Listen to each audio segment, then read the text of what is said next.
అది కూడా మీ మన్మడ్ ఎగ్జాంపుల్ చెప్పుకుంటే ఇక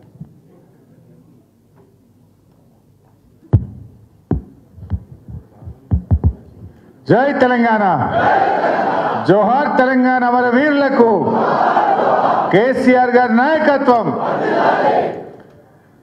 గౌరవనీయులు మన పార్టీ కార్యనిర్వాహక అధ్యక్షులు కేటీఆర్ గారికి, శాసన మండలిలో ప్రతిపక్ష నాయకులు పెద్దలు గౌరవనీయులు మధుసూదనాచారి గారికి, శాసన మండలి వైస్ చైర్మన్ గౌరవనీయులు బండా ప్రకాష్ గారికి, వేదిక మీద ఉన్న మాజీ మంత్రివర్యులు, గౌరవ శాసనసభ్యులు, గౌరవ శాసన మండలి సభ్యులు, పార్టీ సీనియర్ నాయకులు, మాజీ శాసనసభ్యులు, ఉద్యమకారులు, జర్నలిస్టులు అందరికీ పేరు పేరున నమస్కారం. ముఖ్యంగా మా అక్క చెల్లెలకు, ఉద్యమకారుల్లో వాళ్ళంతా భాగమే. సో డైరీ ఆవిష్కరణ అంటే నాకు పాత రోజులు గుర్తొస్తూ ఉన్నాయి. వెనకట మా శ్రీనివాస్ గౌడ్ అన్న, దేవి ప్రసాద్ అన్న, స్వామి గౌడ్ అన్న, అసలు తెలంగాణ ఉద్యమంలో ప్రతి నూతన సంవత్సరంలో డైరీ ఆవిష్కరణ అంటే అవి ఉద్యమ కేంద్రాలుగా వెలిసిల్లినాయి.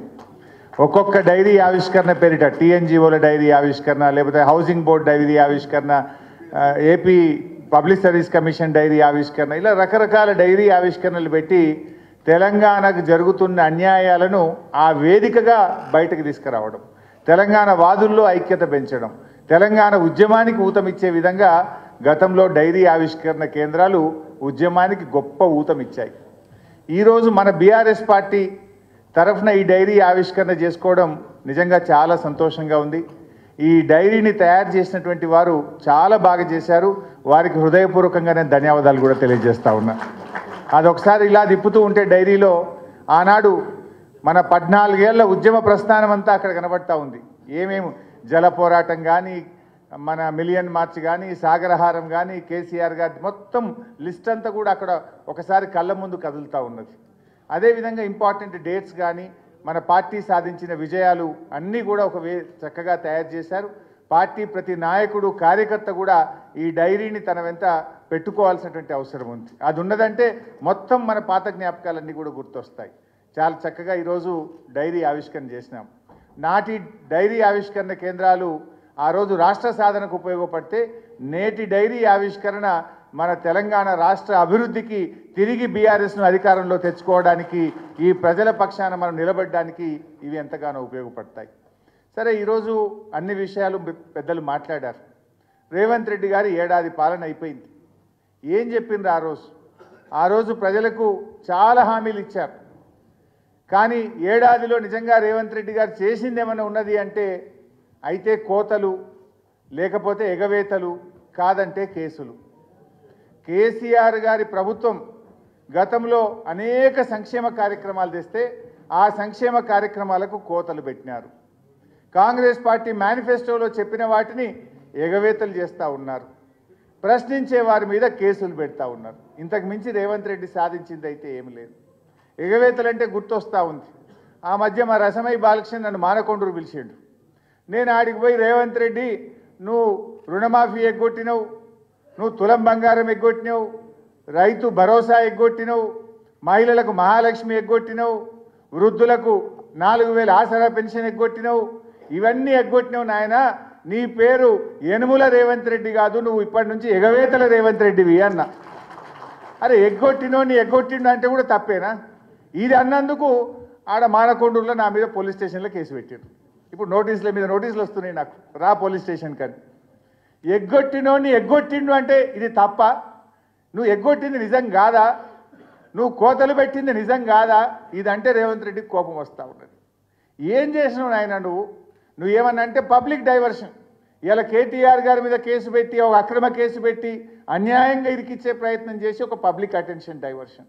దీనికంటే ముందు లగచెర్ల రైతులను అరెస్ట్ చేసి 15 రోజులు లగచెర్ల పేరు మీద డైవర్షన్ చేసినావు. దానికంటే ముందు అల్లు అర్జున్ పేరు మీద డైవర్షన్ టాక్టిక్స్ చేసినావు. దానికంటే ముందు తెలంగాణ తల్లిని మార్చినా అని చెప్పి దాని మీద 15 రోజులు డైవర్షన్ టాక్టిక్స్. టీజీని టీఎస్ చేస్తున్నా అని ఒక డైవర్షన్ టాక్టిక్స్. తెలంగాణ ఎంబ్లం మారుస్తున్నా అని డైవర్షన్ టాక్టిక్స్. ఇవి తప్పడు అసలు ప్రజలకు చేసింది ఏమన్నా ఉన్నదా? నువ్వు ఇచ్చిన హామీలు అమలు చేసింది ఏమన్నా ఉన్నదా? కేసీఆర్ గారు పెట్టిన సంక్షేమ పథకాలు, కళ్యాణ లక్ష్మి ఈరోజు చెక్కులు పిల్లలు పుట్టినాక వస్తున్నాయి. ఆ రోజు ఏం చెప్పిండు? పెళ్లి కాకముందే తులం బంగారం ఇస్తా కళ్యాణ లక్ష్మి అన్నాడు. పెళ్లి అయినాక పిల్లలు పుట్టినాక కూడా రేవంత్ రెడ్డి పాలనలో ఇంకా కళ్యాణ లక్ష్మి చెక్కులు రాని పరిస్థితి. కేసీఆర్ కిట్ వస్తలేదు, న్యూట్రిషన్ కిట్ బంద్ అయిపోయింది, బతుకమ్మ చీరలు బంద్ అయిపోయినాయి, రైతు బంధు బంద్ అయిపోయింది, బీసీ బంధు బంద్ అయిపోయింది, దళిత బంధు బంద్ అయిపోయింది. ఉన్న పథకాలు బంధు పెట్టుడు తప్ప నువ్వు కొత్తగా తెచ్చింది ఏమన్నా ఉన్నదా? నువ్వు రైతు భరోసా అన్నావు. అప్పుడేమో పార్లమెంట్ ఎన్నికల ముందు ఒక్కసారి మళ్ళా కేసీఆర్ ఇచ్చిన రైతు బందే ఇచ్చిండు. చెప్పిందేమో ఇప్పుడైతే 10,000 మేమొస్తే 15,000 అన్నాడు. కానీ ఇచ్చింది 5,000. అది పార్లమెంట్ ఎన్నికలు దృష్టిలో పెట్టుకొని ఇచ్చిండు. ఎలక్షన్ అయిపోయింది, వానకాలం రైతు బంధు ఎగ్గొట్టిండు. ఇప్పుడు మళ్ళీ జెడ్పీటీసీ ఎన్నికలో లోకల్ బాడీ ఎన్నికలు వస్తాయని మళ్ళొక్కసారి రైతు బంధు వేస్తాడు. ఎలక్షన్ అయిపోయాక మళ్ళీ ఎగ్గొడతాడు ఎగవేతల రేవంత్ రెడ్డి. అంటే రైతు భరోసా విషయంలో రైతుల్ని మోసం చేసిండు. రుణమాఫీ చూస్తే సగం మందికి కూడా రుణమాఫీ కాలేదు. పంటల బీమాని ఊరించిండు, 2 పంటలకు కూడా పంటల బీమా ఎగబెట్టిండు. ఏ ఒక్కటి కూడా ఏ వర్గానికి కూడా ఇచ్చిన మాట నిలుపుకున్న పరిస్థితి లేదు. రైతులకు మోసం, మహిళలకు మోసం. మహిళలంటే గుర్తొస్తుంది, మొన్న జార్ఖండ్ రాష్ట్రంలో హేమంత్ సోరెన్ గారు కొత్తగా ముఖ్యమంత్రి అయింది. ఆయన ఎన్నికల్లో మాట ఇచ్చిండు, నా ప్రభుత్వం అధికారంలోకి వస్తే 2,500 మహిళలకు ఇస్తా అన్నాడు. మొదటి నెలలోనే 2,500 ఇచ్చాయన్న మాట నిలుపుకున్నాడు. మరి రేవంత్ రెడ్డి నువ్వేమో 100 రోజుల్లో ఇస్తా అని బాండ్ పేపర్ మీద సంతకాలు పెట్టి 13 నెలలు నిండినా ఈరోజు మహాలక్ష్మి పథకాన్ని రాష్ట్రంలో అమలు చేయలేదు. మహాలక్ష్మి ఎగబెట్టిండు. అదేవిధంగా పక్కన ఆంధ్రప్రదేశ్లో మొదటి నెలలోనే 2,000 పెన్షన్ను 4,000 చేసి ఆంధ్రప్రదేశ్ ప్రభుత్వం మాట నిలబెట్టుకున్నది. రేవంత్ రెడ్డి గారు ఆ రోజు అవ్వా నీ పింఛన్ ఎంత, ఇగో వచ్చే నెల ఇందిరమ్మ రాజ్యం రాగానే 4,000 ఇస్తా అన్నాడు. ఎన్ని నెలలు కావాలి నాయన నీకు? వచ్చే నెలపై 13 నెలలు నిండినా ఇవాళ పక్కన ఆంధ్రప్రదేశ్లో 4,000 ఇచ్చిండు. కానీ ఈ రేవంత్ రెడ్డి ఆసరా పెన్షన్దారులకు 40 లక్షల మంది అవ్వాతాతలకు 4,000 పింఛన్ ఇవ్వకుండా ఇచ్చే 2,000 కూడా 2 నెలలు ఎగ్గొట్టి పాపాన్ని మూటగట్టుకున్నాడు ఈ రేవంత్ రెడ్డి. అంటే ఏం చేసినావు నువ్వు? ఏ వర్గానికి ఇచ్చిన మాట నిలుపుకున్నావని నేను అడుగుతా ఉన్నా. ఎస్సీ, ఎస్టీ, బీసీ రెసిడెన్షియల్ స్కూళ్ళలో పిల్లల ఉసురు పోసుకున్నాడు. 60 మంది పిల్లలు చనిపోయింది. ఆ పిల్లలకు సరిగ్గా అన్నం పెట్టక ఆ పిల్లలందరూ ఆసుపత్రుల పాలు చేసినటువంటి ఘనత ఈ ఏడాది పాలనలో రేవంత్ రెడ్డికి దక్కుతుంది. అంటే ఈ రకంగా ఎగవేతలు ఒకవైపు చేస్తూ ఉన్నాడు. ఇక కేటీఆర్ లాగా ఎవరు ప్రశ్నిస్తే వాళ్ళ మీద కేసు, మా సోషల్ మీడియా అక్క చెల్లెళ్ళు అన్నదమ్ములు ప్రశ్నిస్తే వాళ్ళ మీద కేసులు, ఎవరు ప్రశ్నిస్తే వాళ్ళ మీద కేసులు పెట్టి ఇవాళ అణిచివేయాలనేటువంటి ప్రయత్నం చేస్తున్నాడు. ఏమన్నా సంక్షేమ పథకాలు ఏమైనా నాయన అంటే డబ్బులు లేవు అంటాడు. కానీ ఈయన ఏం చేస్తుండు? ఈయన భూములకు, ఈయన కుటుంబ సభ్యుల భూముల కాడికి 1,000 కోట్లు ఖర్చు పెట్టి 6 లైన్ రోడ్ వేస్తా ఉన్నాడు కలవకుర్తి దాకా. ఈయన నేను మెట్రో రైల్ 50,000 కోట్లతోని మెట్రో రైలు చేస్తా అంటుండు, ఎలివేటెడ్ కారిడార్స్ కడతా అంటుండు, 1,00,000 కోట్లతో మూసీ ప్రాజెక్టు కడతా అంటుండు. మరి అవ్వాతాతలకు 4,000 పింఛన్ ఏమైందంటే పైసలు లేవంటాడు. అరే రైతులకు 7,500 రైతు బంధు ఏమైందంటే పైసలు లేవంటాడు. మరి మూసీకి 1,00,000 కోట్లు ఆడికెళ్ళి వస్తున్నాయి నాయన నీకు? నువ్వు 50,000 కోట్లతో మెట్రో రైలు కడతా అంటున్నావు, దానికి పైసలు ఉంటాయి. అంటే బడా బడా కాంట్రాక్టర్లకు పైసలు ఇవ్వడానికి, ఢిల్లీకి కమిషన్లు పంపడానికి మాత్రం నీకు పైసలు వస్తాయి. ఇవాళ అవ్వ తాతలకు ఇవ్వడానికో, మా రైతులకు ఇవ్వడానికో, మా మహిళలకు ఇవ్వడానికి నీకు డబ్బులు లేవా అని నేను అడుగుతా ఉన్నా ఈరోజు ముఖ్యమంత్రిని. అంటే ఆయన నిజస్వరూపం ఇవాళ బయటపడతా ఉంది. దీన్ని మనం ప్రజల్లోకి తీసుకుపోవాల్సిన అవసరం ఉంది. ఇలా అప్పులను కూడా మాట్లాడిండు. మీరందరూ అసెంబ్లీలో చూశారు.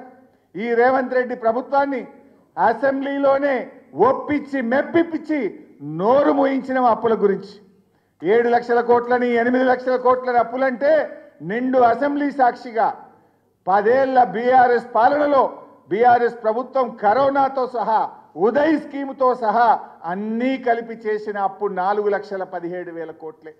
నువ్వు ఒక్క ఏడాదిలో 1,37,000 కోట్ల రూపాయల అప్పులు చేసినావు. అంటే దీన్ని బట్టి ఏమర్థమైంది? మనం ఏడాదికి 41,000 కోట్ల అప్పు చేస్తే రేవంత్ రెడ్డి 1,37,000 కోట్ల అప్పులు చేసిండు. ఇప్పుడు ఎవడు అప్పులు ఎక్కువ చేసినట్టు? అంటే నీ ఇష్టం ఉన్నట్టు నీ మంత్రులు, నీ మీడియా నీ సోషల్ మీడియా అడ్డగోలు ప్రచారాలు చేస్తే అసెంబ్లీలోనే కడిగి పారేసినాం. కాంగ్రెస్ ప్రభుత్వం నోరు మూపించినాం. మళ్ళీ ఎవడన్నా అప్పుల గురించి దుష్ప్రచారం చేస్తే బిడ్డ లీగల్ నోటీస్ ఇస్తాం, కోర్టుకు పోతామని అసెంబ్లీలోనే చెప్పి ప్రభుత్వం నోరు మూయించినాం. తప్పైతే ఇప్పుడే చెప్పు, బయట మాట్లాడితే ఊరుకోం బిడ్డ అని చెప్పాల్సి వచ్చింది. అంటే ఇలా బీఆర్ఎస్ ప్రభుత్వం వరుసగా 2 ఏళ్లు కరోనా ఉన్నా ఉదయ్ అప్పులు కేంద్ర ప్రభుత్వం బలవంతంగా మన మీద రుద్దినా మన ప్రభుత్వం ఏడాదికి 41,000 కోట్ల అప్పు చేస్తే రేవంత్ రెడ్డి ఒక్క సంవత్సరంలో 1,40,000 కోట్ల రూపాయలు అప్పు చేసిండు. ఇప్పుడు ఎవడరా నాయన ఎక్కువ చేసింది? మేం చేసిన దాంట్లో కాళేశ్వరం కట్టినాం, పాలమూరు కట్టినాం, చెరువులు బాగా చేసినాం, జిల్లాకో మెడికల్ కాలేజీ కట్టినాం, కలెక్టరేట్లు కట్టినాం, గురుకుల పాఠశాలలకు పక్కా భవనాలు కట్టినాం, మేము ఇంటింటికి నల్లా పెట్టి నీళ్లు తాగిచ్చినాం, నిరంతరాయ విద్యుత్తునిచ్చినాం. మేము 40,000 కోట్లు చేస్తే ఇన్ని అభివృద్ధి కార్యక్రమాలు చేసినాం. నువ్వు 1,40,000 కోట్లు ఒక్క ఏడాదిలో చేసి నువ్వు చేసిన పని ఒక్కటన్నా ఉన్నదా అని అడుగుతున్నా. బీఆర్ఎస్ కట్టిన ఫ్లైఓవర్లకు రిబ్బన్లు కత్తిరిస్తున్నావు, బీఆర్ఎస్ కట్టిన భవనాలకు రిబ్బన్లు కత్తిరిస్తున్నావు, బీఆర్ఎస్ కట్టిన ప్రాజెక్టులకు రిబ్బన్లు కత్తిరించినావు తప్ప నీ ఏడాదిలో ఒక్క పనన్న చేసినవా రేవంత్ రెడ్డి అని నేను అడుగుతావు. ఈ మాటనే కదా మన కేటీఆర్ గారు అడిగింది. ఈ ఒక్క మాట అడిగినందుకే కదా నువ్వు ఇవాళ అక్రమ కేసులు పెట్టే ప్రయత్నం చేస్తున్నావు. ఇలా మనమందరం ఇవాళ బీఆర్ఎస్ పార్టీలో ఏ కార్యకర్తకు ఇబ్బంది వచ్చినా పార్టీ అండగా నిలబడ్డది. లగచర్లలో రైతుల కోసం గిరిజన రైతులకు బేడీలేస్తే కేటీఆర్ గారు పర్సనల్గా తన కుటుంబ సభ్యుడు అరెస్ట్ అయితే ఏ రకంగా పనిచేస్తారో లగచర్ల గిరిజన రైతుల కోసం కేటీఆర్ గారు అంత కష్టపడ్డారు.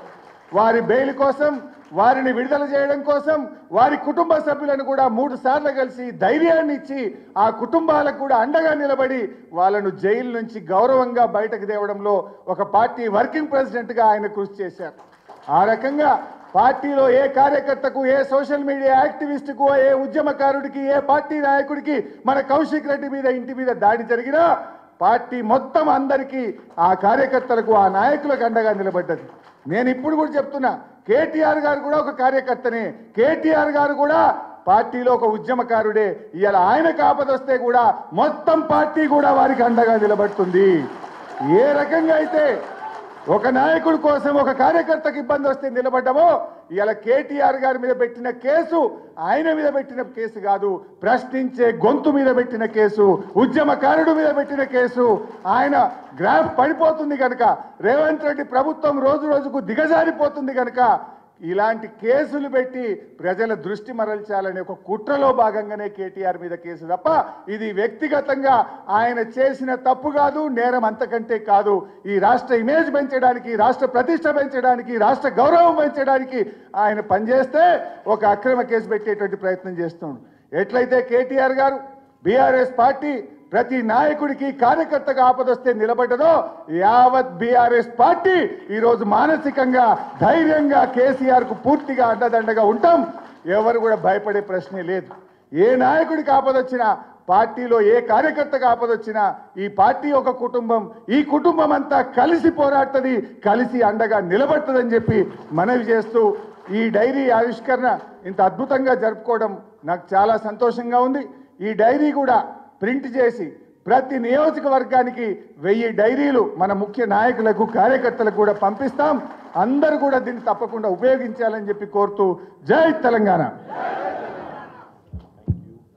హరీష్ అన్నకు గట్టిగా అందరం కూడా చప్పట్లతో కృతజ్ఞత